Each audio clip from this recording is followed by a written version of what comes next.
You guys already know, today is a beautiful day, and we're talking baseball. Welcome everyone, I'm Hugo, this is Signs of the Pastime, and today I'm at the Sanford Museum in beautiful Sanford, Florida.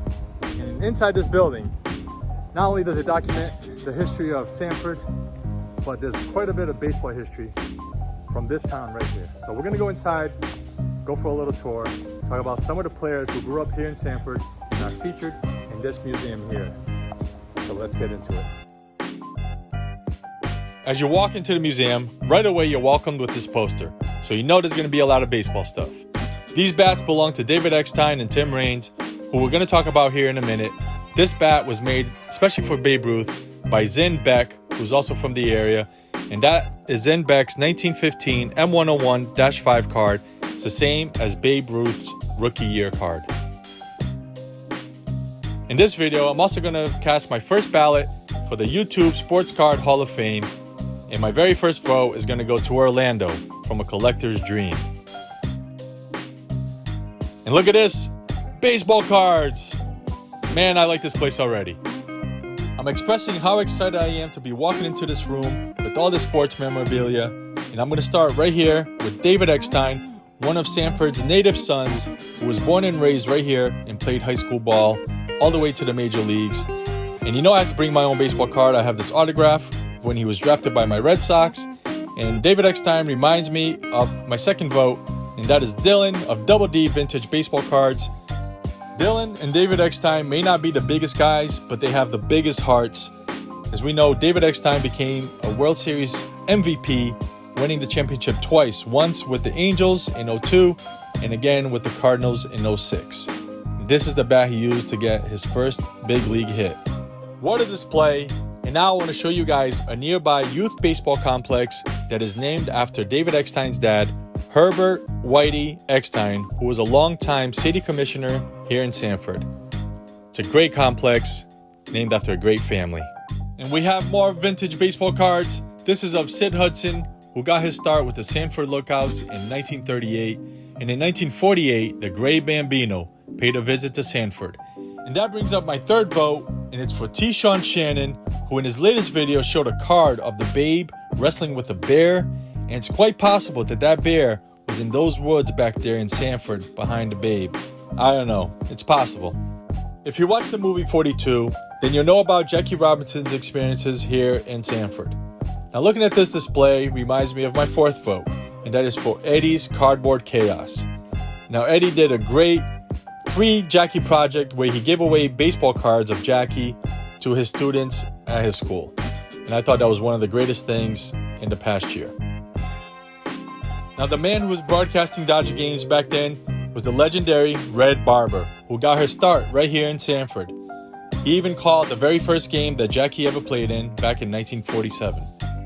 Now on to another one of Sanford's native sons, Hall of Famer Tim Raines. And look at that, Mookie, pinholes!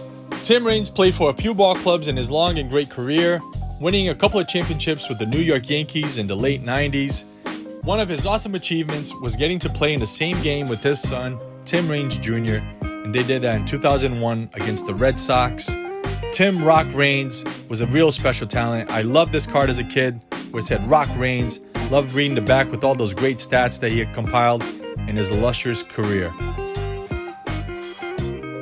There's his 1981 Donruss rookie card, some game-used items like this bat to get his 1,000th hit, and a batting helmet when he played with the Expos.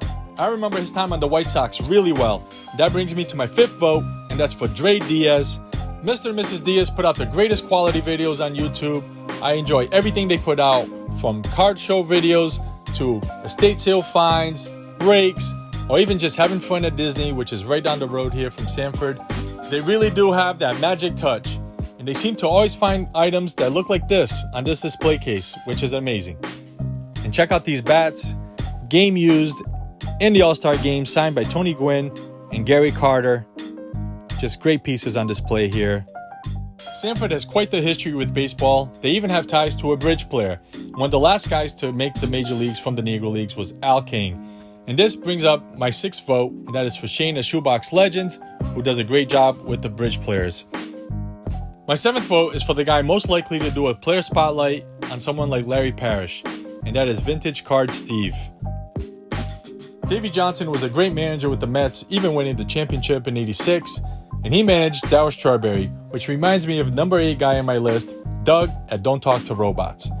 And years later, in '04, my Red Sox would break the curse and win the championship, and the guy on that team was Mark Bellhorn, and this reminds me of the number 9 guy on the list, Adam at Splendid Sports, who was a fellow Red Sox fan.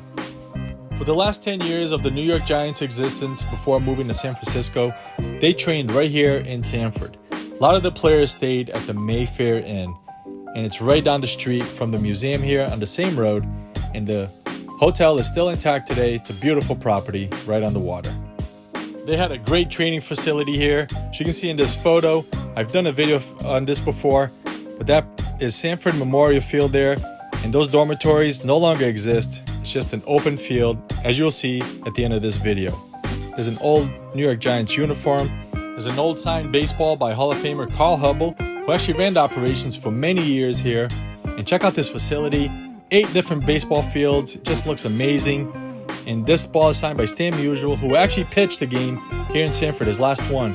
And an early win signed ball, who had an early start to his career here in Sanford, and a signed baseball by some Giants greats. And here in the corner is a display for Muhammad Ali's cornerman, Drew Bundini Brown, a Sanford native who coined the phrase, float like a butterfly, sting like a bee. And that brings me to my number 10 vote on my list, Paul and Leah from Fast Breaks and Breakfast, who are boxing fans. Well, that does it from this great room here at the Sanford Museum, where they highlight a lot of great ball players, and I got a chance to highlight a lot of great channels.